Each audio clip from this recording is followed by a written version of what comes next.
பட்டுக்கோட்டையை பற்றி கவிதை பாடுவதற்காக திருவள்ளூரிலிருந்து வந்திருக்கின்றார். திருவள்ளூர் கன்னிகுலதாசன் அவர்கள். வாருங்கள், வந்து உமது கவிதை. கோட்டைக்கு அரசனவன், பட்டு போன்ற பாடல்களுக்கு தலைவனவன், வெளிச்சம் போட்டு காட்டுவதிலே வல்லவனவன், வேடிக்கையான மனிதர்களுக்கு வேட்டு வைத்தவன், நாற்றம் எடுத்த சமுதாயத்தை மாற்றிட வந்தவன், நல்லறிவால் முயற்சி செய்திட முன் வந்தவன், அறியாமையால் உணர்ந்திருக்கும் மக்களைத்தான் ஆராய்ந்து தெளிவு பெறுங்கள் என்றுரைத்தான், புரட்சி மிகுந்த கருத்துக்களை விதைத்து வைத்தான், புதியதோர் உலகம் காண பாடல் படித்தான், மூட நம்பிக்கைகளை முடக்கி போடு என்றான், முன்னேற்ற சிந்தனைதான் தேவை என்றான், உழைக்காமல் உண்டு குடிக்கும் மனிதர்களைத்தான் சளைக்காமல் எதிர்த்து நின்று போராடு என்றான், கல்வி என்று ஒன்று கற்கவில்லை என்றால் கடைசி வரை உனக்கு விடுதலை இல்லை என்றான், போராட்டம்தான் இல்லையெனில் யாராட்டமும் இல்லை என்றான், போராட்டம்தான் இல்லை என்றால் யாராட்டமும் இல்லை என்றான், போராடி வெல்வதே பாட்டாளியின் திறமை என்றான், மனித இனத்தின் தத்துவத்தை சொல்லி வைத்தான், மண்ணிலெங்கும் மானுடம் மிளிர வைத்தான், பட்டுக்கோட்டை பாடல்களை பரவிட செய்வோம், பாரிலெங்கும் அவன் பெருமை புகழ்ந்திட செய்வோம், பள்ளிகளில் பாடமாய் பிள்ளைகள் படித்திடவே பகுத்தறிவு பெற்றிட நல் சமுதாயம் காப்போம். வாழ்த்துக்கள், நன்றி. வாரியார் சுவாமிகள் அடிக்கடி சொல்லுவார்கள், வாரி யார் தருவார் என்று சொல்லிக்கொண்டே இருக்கிற போது ராமச்சந்திரமூர்த்தி தருவார் என்று சொல்லுகிற பொழுதே எம்ஜிஆர் அவர்கள் உள்ளே நுழைவார்கள். உடனே இதை வந்து விட்டார், ராமச்சந்திரன் வந்து விட்டார் என்று சொல்வார். அதே போல இங்கே ஏர்வாடியார் என்று சொல்லுகிற போதே அவர் இங்கே உள்ளே வந்திருக்கிறார்கள். ஏர்வாடியார்களை பற்றி உங்களுக்கு தெரியாதல்ல, இன்றைய தினம் அனைத்திந்திய தமிழ் எழுத்தாளர் சங்கம் என்று சொன்னால் கலைமாமணி விக்ரமனையா அவர்கள் அனைத்திந்திய தமிழ் எழுத்தாளர் சங்கங்கள் முதல்ல எழுத்தாளர் சங்கமாக இருக்கிற பொழுது அதிலிருந்து ஜி உமாபதி அவர்கள், வாசவன் அவர்கள் எல்லாம் போட்டியிட்டு அது ஒரு நிகழ்வு நடந்த பிறகு கலைமாமணி விக்ரம் அவர்கள் 92 அனைத்திந்திய தமிழ் எழுத்தாளர் சங்கத்தை தன்னுடைய தலைமையிலே ஆரம்பித்தார்கள். அப்பொழுது செயலாளராக இருந்து எங்களையெல்லாம் வழிநடத்திய பெருமை நம்முடைய ஏர்வாடியார் அவர்களுக்குத்தான் உண்டு. இன்னும் சொல்லப்போனால் கலைமாமணி விக்ரமனையா அவருடைய உள்ளத்தை, அவருடைய இதயத்தை உணர்ந்தவர், அவரது வலது கண்ணமாக முதலில் செயல்பட்டவர் நம்முடைய ஏர்வாடி என்பதை நான் தான் சொல்ல முடியும். காரணம், நான் அப்பொழுது மாவட்ட செயலாளர். ஏர்வாடி அவர்கள் இன்னொரு செய்தியை நான் சொல்லிவிட்டு நிறைவு பெறுகிறேன். அவர் வந்திருக்காங்க, சொல்ல வேண்டும். இன்றைய தினம் மகாகவி பாரதியினுடைய புகழ் எட்டயபுரத்திலே ஆண்டுதோறும் செல்ல வேண்டும் என்கின்ற அந்த முதல் நிகழ்வை துவங்குகிற பொழுது கலைமாமணி விக்ரமர்கள் அதை வடிவமைக்கிற பொழுது அந்த நிகழ்விலே முதலில் கடந்து கொண்ட பெருமவர் நம்முடைய ஏர்வாடி அவர்கள் தான். கலைமாமணி விக்ரமனையா அவர்கள், ஏர்வாடி அவர்கள், குன்றக்குடி பெரிய பெருமாள் அவர்கள், நாகராஜகுமார் அவர்கள், நாங்களெல்லாம் ஆரம்பத்திலே அங்கே சென்று அவ்வளவு வசதி கிடையாது. அங்கே எட்டயபுரத்திற்கு சென்ற பொழுது அங்கே இன்னொரு சபை இருக்கிறது, அந்த முத்துசாமி தீட்சிதருடைய அமைப்பு இருக்குது. அங்கே சென்று அங்கே குளித்து விட்டு காவல் நிலையத்திலே போய் நாங்களெல்லாம் அனுமதி கேட்டோம், இதை போல் ஊர்வலமாக வரப்போகிறோம் என்று. காவல் நிலையத்தில் இருக்கிறவர்கள் எங்களை பார்த்து ஒரு சிரிப்பு சிரித்தார். என்ன என்று பார்த்தார், அங்கே பாரதியாருடைய படம் இருந்தது. எங்களை பார்த்து ஒரு சிரிப்பு சிரித்தார். என்ன, நாங்களெல்லாம் சென்னையிலிருந்து வந்திருக்கிறோம், இங்கே மகாகவி பாரதி இல்லத்திலிருந்து மணிமண்டபம் வரையில் நாங்கள் ஊர்வலம் செல்ல போகிறோம். எத்தனை பேர்னார், எங்களை பார்த்து இப்போ ஒரு 10 பேர் தான் இருந்தோம். அவருக்கு ஒரே சிரிப்பு, போங்க சார் அப்படின்னார். அதுக்கு பிறகு நாங்கள் வந்தோம், விடலை. எங்கள் தெருவிலே நாங்கள் அந்த இது வேணா எடுத்து நாங்களெல்லாம் அந்த மணிமண்டபத்திலே வந்து விழா நடத்தினோம். ஆனால் அதற்கு பிறகு ஆண்டுகள் கடக்க இப்பொழுது நமக்கு அங்கே நிகழ்ச்சி நடத்துக்கு இடம் கிடையாது. அதற்கு முக்கிய காரணம் நம்முடைய மானா அவர்கள். இன்றைய தினம் அதை மறக்க முடியாத அம்மையார் அவர்களுக்கு தெரியும். மானா அவர்கள், நடராஜன் அவர்கள் அதற்கு முக்கியமான காரணம். அவர் ஒவ்வொரு ஆண்டும் என்ன நீங்கள் எழுத்தாளர்கள் மட்டும் இருந்தாங்க, மாணவர்கள்லாம் வரணும் என்று போராடி ஆயிரக்கணக்கில் மாணவர்களை ஊர்வமாக வரவழைத்தார்.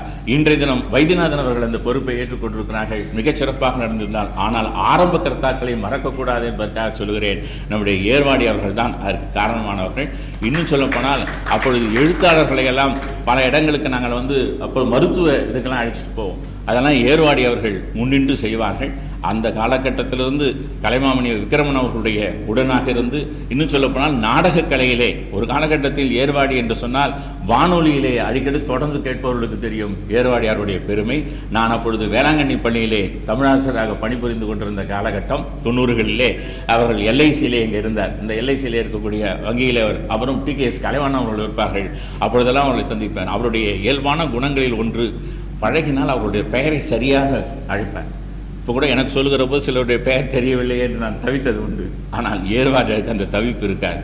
சரியாக அழைத்துக் கொள்வார், யார் என்று கணிது அவருடைய மனப்பதிவிலே இருக்கும். அப்படிப்பட்ட ஆற்றல் மிக்கவர். அவர் இந்த நூல் வெளிவருவதற்காக மிக பெரும் அளவிலே முயற்சி செய்தவர். மதியழகன் அவர்கள் இங்கே வருகை தந்திருக்கிறார்கள். அந்த நூல் வெளியீட்டு விழாவிலும் அவர்கள் கலந்து கொண்டார்கள். அவர் மிகப்பெரிய அளவிலே இந்த பட்டுக்கோட்டையாருடைய நூல் வர வேண்டும் என்பதற்காக கடுமையான முயற்சி எடுத்து வானதி பகுதியிலே அந்த நூல் வருவதற்காக பெரும் முயற்சி எடுத்தவர் நம்முடைய ஏர்வாடியார் அவர்கள். அவர்கள் இன்றைய தினம் இங்கே வருகை தந்து தலைமை உரை ஆற்றிருப்பது நமக்கெல்லாம் கிடைத்த பெருமை என்று சொல்லி அவர்களையும் வருக வருக என்று வரவேற்று உங்களுக்கு விடைபெறுகிறேன். நன்றி, வணக்கம். எல்லோருக்கும் என்னுடைய அன்பான வணக்கத்தையும் வாழ்த்தினையும் தெரிவித்துக் கொள்கிறேன். இது ஒரு அருமையான நிகழ்ச்சி.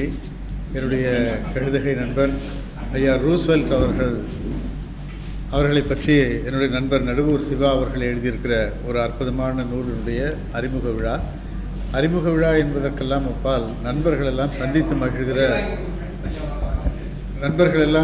மகிழ்கிற ஒரு திருநாள் என்று இதை கொள்ளலாம்.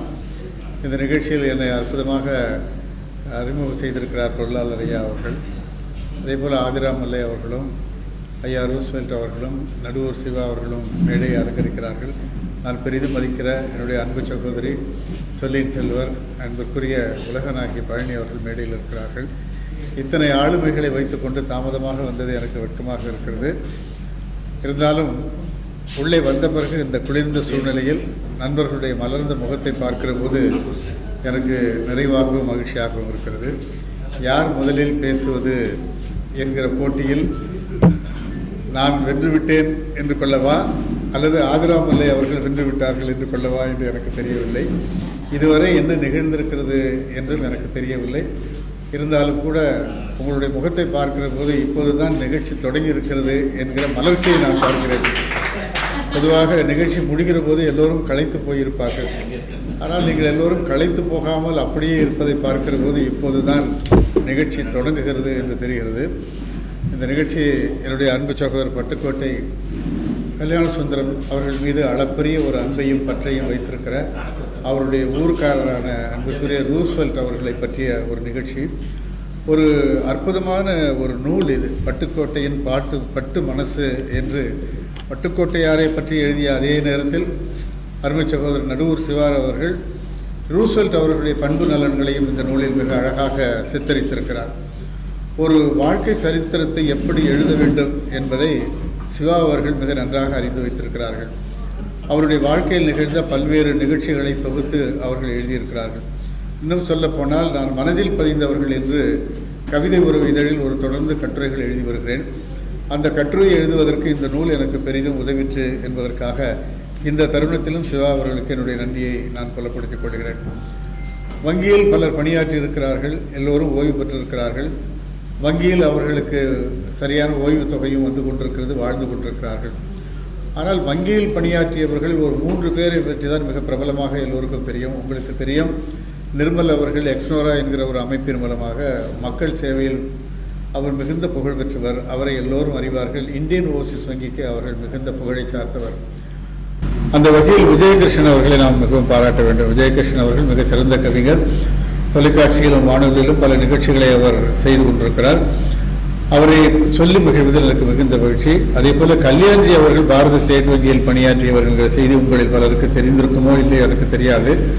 அவரும் மிகச்சிறந்த சாகித்ய அகாடமி விருதினை பெற்ற கவிஞர். அதே போல கும்பகோணத்தில் தேனுகா என்கிற ஓவியரும் கவிஞரும் எழுத்தாளருமான ஒருவர். அவர் இல்லை என்றாலும் கூட அவருடைய புகழ் இன்றைக்கும் நிலைத்து நிகழ்ந்து கொண்டிருக்கிறது.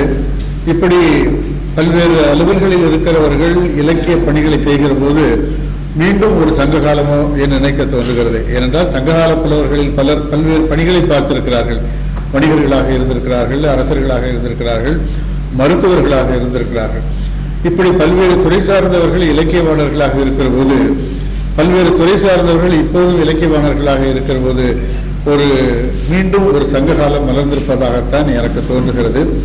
இந்த சங்ககாலம் மலர்வதற்கு தமிழறிந்த சான்றோர்கள் எங்களுக்கு உதவியாக இருக்கிறார்கள். நாங்கள் எல்லாம் தமிழை படித்தவர்கள் இல்லை என்றாலும் கூட ஒரு ஆய்வு பொருளாக எங்களுடைய படைப்புகள் இருப்பதற்கு காரணம் பல்வேறு அறிஞர் பெருமக்கள் காரணமாக இருக்கிறார்கள். அதில் உலகநாயகி பழனி அவர்களையும், ராமகுருநாதன் அவர்களையும், அன்புக்குரிய சகோதரி அவர்களையும், ஏழுமலை ஐயா அவர்களையும் சொல்ல வேண்டும். இவர்களெல்லாம் சந்தேகங்கள் வருகிற போதெல்லாம் அவர்களுக்கு நாங்கள் தொலைபேசி எங்களுடைய சந்தேகங்களை கேட்டு தெளிவுபடுத்திக் கொள்வோம்.